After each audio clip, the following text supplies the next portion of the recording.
अब बस सुबह के टाइम हल्की सी सर्दी लगती है, दिन काफ़ी कंफर्टेबल रहते हैं, मौसम अच्छा हो गया है और मैंने निकाली हैं अपनी साड़ियाँ।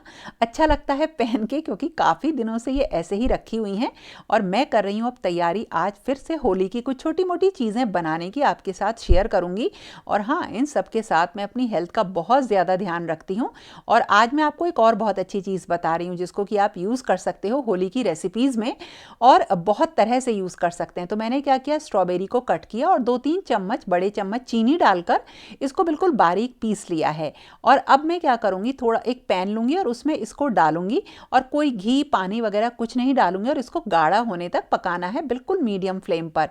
और अब इसको ना गाढ़ा होने तक अच्छे से पका लेना है और ठंडा होने के लिए रख देंगे। और अब हमें चाहिए दही, लेकिन ऐसी दही जिसमें बिल्कुल भी पानी ना हो। तो उसके लिए आप ना मसलिन क्लॉथ में दही को रख के टांग दीजिए, पानी निकल जाएगा। या फिर कुछ कंटेनर्स आते हैं जिसमें अगर हम दही को रख देते हैं फ्रिज में करीब 5 से 6 घंटे के लिए ना इसको, तो इसमें से सारा पानी निकल जाता है। बहुत अच्छी चीज़ है, अगर आपके पास नहीं हो तो ले लेना, काफ़ी काम में ये आती है। और जो अब ये गाढ़ी दही है इसको फेंट लेंगे और इसमें इस स्ट्रॉबेरी पल्प को मिक्स करेंगे। तो कोई अंदाजा नहीं है, अगर कम ज़्यादा भी हो जाएगा तो कोई दिक्कत नहीं है। और हाँ, अगर आप नॉर्मल दही में भी इस स्ट्रॉबेरी पल्प को अगर मिक्स करते हैं तो ऐसे भी खाएंगे तो अच्छी लगती है। और दही बड़े अगर आप होली पे बना रहे हैं ना, तो उसमें भी आप जो दही यूज़ करें उसमें इस पल्प को मिक्स कर लीजिए। और देखिए मैंने दही को फेंट लिया है, इसमें स्ट्रॉबेरी पल्प को मिलाऊंगी अच्छी तरह से और इसे फ्रीज़र में रख देंगे 3 से 4 घंटे के लिए, ये जम जाएगा। उसके बाद इसका टेस्ट बिल्कुल बढ़िया आइसक्रीम वाला आता है और बहुत ही डिफरेंट लगता है। बस ध्यान रखिएगा दही खट्टी ना हो। ऊपर से जब आप सर्व करें ना तो उसके ऊपर बिस्किट वगैरह का चूरा अगर डाल लेंगे तो टेस्ट और बढ़ जाता है। और इस तरह से जब तक स्ट्रॉबेरीज अवेलेबल है ना, उनको इस तरह से यूज़ करिए। और अगर आप सिंपल दही भी खाएंगे तो ये स्ट्रॉबेरी का एक श्रीखंड टाइप बन जाएगा। ये बहुत टेस्टी लगता है, ज़रूर ट्राई करिएगा। होली पर तो ये बहुत ही मस्त लगने वाला है। और हाँ, जैसा कि मैंने बताया, दही बड़े वाली दही में भी इसको आप मिक्स करिएगा, बहुत ही डिफरेंट टेस्ट आएगा। डाला क्या है इसमें? स्ट्रॉबेरी का है ये, बढ़िया लग है ना? समझ में नहीं आ रही मतलब किस चीज़ की बनी है, लेकिन लग अच्छी रही है। हाँ, अच्छी है वो। अब मैं ना अपनी हेल्थ का बहुत ज़्यादा ध्यान रखती हूँ, ये तो आपको पता ही है। और मैं अपने लिए जब तक गाजर और जो चुकंदर हैं वो आ रही हैं तो उनकी कांजी ज़रूर बनाती हूँ। तो ये मैंने 3-4 दिन के लिए धूप में अच्छे से रख दी थी और इसको अब मैं छान के रख दूँगी और इसमें थोड़ा सा पानी मिक्स करके मैं इसे यूज़ करूँगी। और हाँ, मैंने आपको लास्ट वीडियो में ना एक बहुत ही अच्छी स्वीट बनानी बताई थी। तो आप लोगों ने बोला था कि दी कोई गुड़ की बताओ, अच्छी सी कोई मठरी जो गुड़ में बन सके। तो मैं आपको एक बहुत ही आसान सी रेसिपी बता रही हूँ जिससे आप जो नॉर्मल मठरी बनती है उसे गुड़ से मीठी करके बना सकते हैं और प्रॉपर अंदाजे से।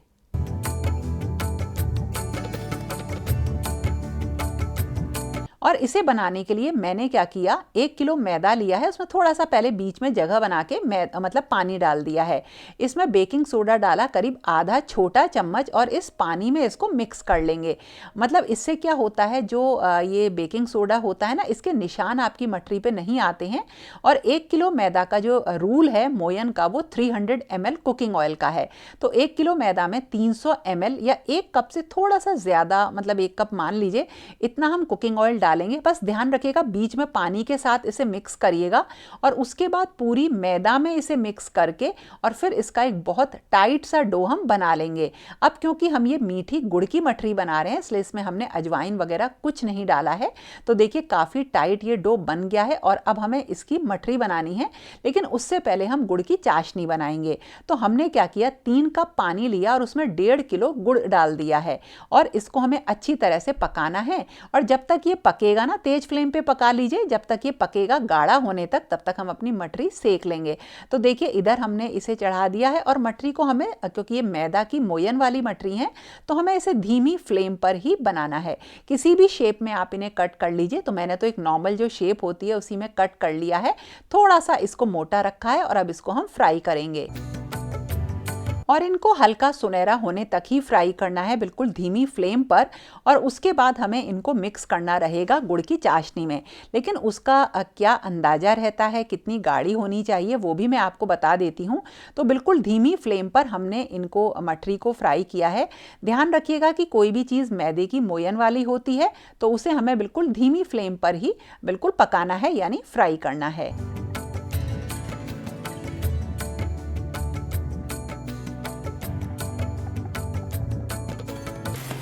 अब ये तैयार हो गई है गुड़ की चाशनी।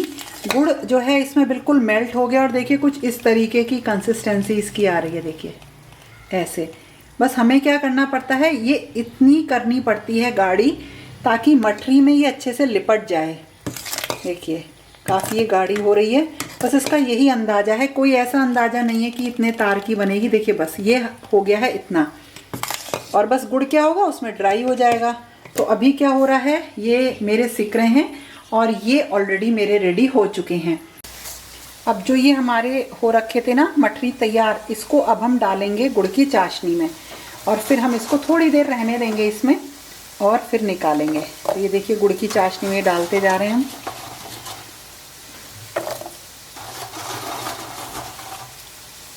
और इस तरह से इसमें लपेटते जाएंगे। ये बस इसमें हल्का सा डुबो देंगे। तो इसी तरह से मैं डाल देती हूँ सारे।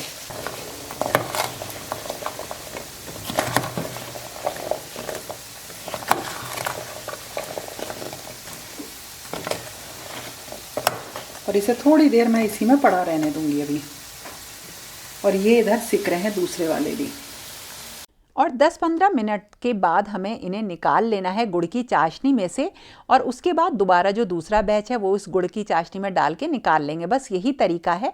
बहुत ही टेस्टी ये लगते हैं और खाने में अच्छे तो लगते ही हैं, लेकिन साथ के साथ काफ़ी दिनों तक आप इन्हें बाहर रख सकते हैं, ये ख़राब भी नहीं होते। और अब जो मैं नेक्स्ट चीज़ बनाने जा रही हूँ ये तो मेरी भी फेवरेट है। और जो मैं बना रही हूँ ये है अब दही पापड़ी। और ये बहुत ही आसान रेसिपी है और जितनी आसान है उतनी ही खाने में ये अच्छी लगती है। मम्मी का फ़ोन आ गया था, उनसे बात कर रही थी, लेकिन अब जल्दी जल्दी बनानी भी थी। तो इसके लिए मैंने क्या किया, सूजी और मैदा लिया है। तो कोई ऐसा रूल नहीं है, बस मैंने आधा किलो मैदा लिया है और उसमें करीब 4-5 बड़े चम्मच सूजी के मिक्स कर लिए हैं। थोड़ी सी अजवाइन डाली है और इसमें हल्का सा हम मोयन डाल देंगे, बिल्कुल जरा सा, जैसे 1 कप के करीब हमने डाला है इसमें। और उसके बाद हम इसे मिक्स करेंगे। नमक मैंने इसमें नहीं डाला है, बेकिंग सोडा डाल दिया है आधा चम्मच। और वही रूल है, पानी या उसमें मतलब कुकिंग ऑयल में मिक्स करके फिर हमें पूरे आटे में मिक्स करना है, मैदा में मिक्स करना है। इसको टाइट सा डो बनाएंगे, छोटी छोटी इसकी जो है लोई बनाएंगे और उसके बाद इसे फ्राई कर लेंगे। तो ये ही बस बन जाती हैं पापड़ी। तो मैंने जैसा कि कहा, ये जितनी आसान है बनाना उतना ही ये खाने में अच्छी लगती हैं। धीमी फ्लेम पर इन्हें बिल्कुल सुनहरा भूरा होने तक सेकना है। और बस हाँ, इन्हें बेलने के बाद इन्हें थोड़ा सा फोक से इनमें छेद कर लीजिएगा, वरना ये फूल जाएंगी पूड़ी की तरह से। तो बस तैयार है हमारी पापड़ी। अब सौंठ के साथ, दही के साथ, इमली की चटनी है, नॉर्मल हरी चटनी के साथ, इसमें छोले वगैरह, अनारदाने, भुजिया डाल के आप इन्हें सर्व करिए, लाजवाब लगती हैं। लेकिन अब आप कहोगे कि सौंठ कैसे बनती है, वो भी अभी मैं आपको आगे बताती हूँ।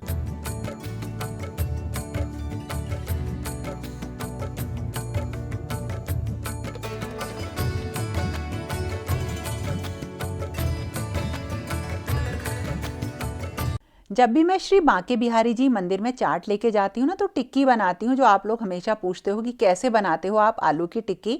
और होली पे तो ये और भी ज़्यादा अच्छी लगेगी खाने में। और मैं जो तरीका आपको बता रही हूँ ना, उससे आप इन्हें बना के रख सकते हो और जब मन करे तब आप खा सकते हो। मतलब बना के फ्रिज में रख दीजिए और जब भी 2-4 दिन में आपको खानी हो, बस इन्हें निकालना है और थोड़ा सा बस एक काम करना है और ये रेडी हो जाएंगी। और इनको भी बनाना बहुत आसान है। तो चलो वही मैं आपको बताती हूँ। और मैंने अभी अपना जो कांजी का पानी था वो पी लिया है। दिन में 3-4 बार मैं इसको ले लेती हूँ। तो मैंने क्या किया, 1 किलो आलू उबाले हैं, अच्छे से मैश कर लिया है और उसमें 100 ग्राम मैंने अरारोट पाउडर और कसूरी मेथी डाली है। मतलब 1 किलो उबले हुए आलू में ध्यान रखिएगा 100 ग्राम हमें अरारोट पाउडर डालना है और कोई नमक वगैरह नहीं डाला। और इनके गोले बना के इस तरीके से मैंने फ्राई कर लिए हैं धीमी आंच पर। देखिए इस तरह से, बस वो आलू थे, उसमें थोड़ी सी कसूरी मेथी, अरारोट पाउडर ही डाला है मैंने और कुछ भी नहीं डाला है। और जब ये इस तरीके से देखिए इतने सुनहरी होके ये तल के अब हम इन्हें फ्रिज में रख देंगे। और जब भी खाने का मन हो, एक तवा लिया, बस हमने ऊपर से इन्हें दबाया और टिक्की की तरीके से करारा होने तक सेक लेना है। और बस हमारी टिक्की तैयार है, आलू टिक्की की चाट। और बस सर्व करिए अपने मुताबिक चीज़ों को डाल के। है ना मज़ेदार और आसान चीज़। और जब भी चाट बनाए और सौंठ ना हो तो मज़ा ही नहीं आता है। तो आसान सी रेसिपी बताती हूँ। तो हमने आधा किलो चीनी ली है और 1 गिलास पानी लिया और उसमें लाल मिर्च, कश्मीरी लाल मिर्च, नमक, काला नमक, गरम मसाला और सौंठ पाउडर डाला। 2 चम्मच अमचूर पाउडर डाला और अच्छी तरह से मिक्स कर लिया। हाँ, सूखा धनिया भी डाल दिया है हमने पिसा हुआ। और बस इसे उबलने के लिए छोड़ देंगे। जितने मसाले हमने इसमें डाले हैं वो सब आपने स्क्रीन पे उनकी क्वांटिटी देख ली है। और अब रात में हमने ना छुआरे भिगो दिए थे और इनको भी इसमें डालेंगे। इससे इसका टेस्ट बहुत अच्छा आता है। थोड़े से काजू वगैरह जो काट के ड्राई फ्रूट्स होते हैं वो डाल दीजिए, उबलने दीजिए। और जैसे ही इसमें उबाल आ जाएगा मेवे वगैरह डाल के ठंडा होने रख दीजिए। बस बन गई हमारी बहुत ही बढ़िया एक अमचूर वाली सौंठ, जो कि खाने में आपके चाट के स्वाद को कई गुना बढ़ा देगी।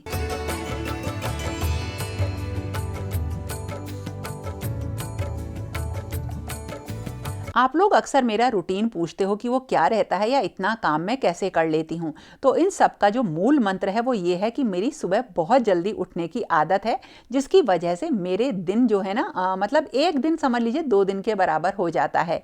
लेकिन ऐसा नहीं है कि अगर आप सुबह नहीं उठते हैं तो आपका दिन प्रोडक्टिव नहीं हो सकता। अपने आराम, अपनी आदत और थोड़ा सा अपने कंफर्ट के अकॉर्डिंग अगर आप घर में काम करेंगे तो मन और अच्छा लगेगा, आपका ज़्यादा लगेगा। तो अपने अकॉर्डिंग देखो, मैंने आपको अपना जो है रूटीन बताया कि मैं सुबह जल्दी उठती हूँ। आज मैंने अपने हाथों से बनी हुई इसमें एक सिंगल बेडशीट मैंने इसमें लगाई है। तो जब भी अपने हाथों की चीज़ लगाओ तो उसका तो मज़ा कुछ और ही हो जाता है। और ये सुबह का टाइम है और मैंने बहुत ढेर सारा काम अब तक कर दिया है। और जो मैंने एक क्लीनिंग के लिए मतलब झाड़ू पोछे के लिए एक होम हेल्पर लगा रखी है, उसका आने का टाइम 7:15 से 7:30 तक है। तब तक मैं बहुत ढेर सारा काम कर चुकी होती हूँ, लगभग काफ़ी सारा काम। तो मैं क्या कर रही हूँ, आज बैगन का भरता बना रही हूँ। तो अभी मैंने भरते के लिए बैंगन भून भी लिए हैं और अभी अंधेरा ही हो रहा है। बहुत सारा काम कर लिया है। सुबह थोड़ी सर्दी है इसलिए स्वेटर पहन रखा है। और अब मैं क्या करूँगी, अपना जो है ब्रेकफास्ट का काम, थोड़ा सा लंच का काम कर दूँगी। उसके बाद नहाकर मैं अपने ठाकुर जी का भोग वगैरह बना लेती हूँ और मेरा दिन जो है मतलब वीडियोज़ वगैरह का काम मैं स्टार्ट कर देती हूँ, जैसे एडिटिंग वगैरह करना। तो सुबह बहुत भागम भाग रहती है, लेकिन हाँ एक बार में ये सारा काम मेरा हो जाता है। और अब मुझे इस तरह से बेसिकली काम करने की आदत पड़ चुकी है। लंबे टाइम तक जॉब करी, पढ़ाई करी, तो सुबह जल्दी काम खत्म करना पहले तो मजबूरी थी, लेकिन हाँ अब मुझे समझ में आ गया है कि काम को खींचना नहीं है, जल्दी से जल्दी खत्म करना है। तो इस तरह से देखिए मैंने क्लीनिंग वगैरह कर दी है। अंधेरा है और जब तक दिन निकलेगा तब तक मेरी जो लंच की सब्जी है उसे छौंकने की बारी आ जाएगी। तो अभी थोड़े से विंटर्स हैं तो सुबह हम जो काम करते हैं मतलब लंच का जो मैं काम करती हूँ जल्दी हो जाता है। लेकिन जैसे ही समर ज़्यादा आ जाएंगी ना, मतलब तो सब्जी के खराब होने का डर रहता है, तब मैं ऐसा नहीं करती हूँ। तब मैं मतलब नहा के ठाकुर जी का भोग बना के उसके बाद लंच बनाती हूँ। और अब मैं आपको बताती हूँ कि किस तरह से आप पानी पूड़ी का पानी बना सकते हैं और वो भी बहुत टेस्टी। गोलगप्पे का पानी बनाने के लिए हमने लिया हरा धनिया, उसमें हरी मिर्च डाली और उसकी एक चटनी बना ली।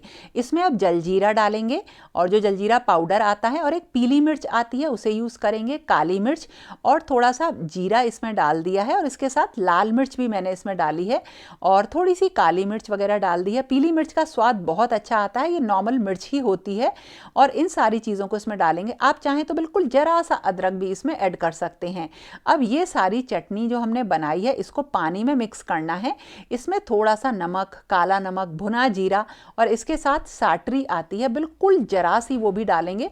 उससे इसमें एक अजीब सा मतलब बड़ा अच्छा सा खट्टापन आ जाता है। तो देखिए इस तरह से तैयार है हमारा जलजीरा। और इस तरह से दिन निकलने के बाद जो बाकी का काम होता है वो शुरू हो जाता है, जैसे डस्टिंग करना, साफ़ सफाई करना और फिर अपना एक प्रोडक्टिव दिन के बारे में सोचना, प्लानिंग करना, वो दिमाग में चलता ही रहता है। तो दोस्तों ये था मेरा आज का वीडियो। कैसा लगा ज़रूर बताना। पसंद आए तो लाइक, कमेंट, शेयर करना बिल्कुल मत भूलना। तो फिर मिलेंगे एक नए और इंटरेस्टिंग वीडियो के साथ। तब तक के लिए okay friends, thank you and bye bye.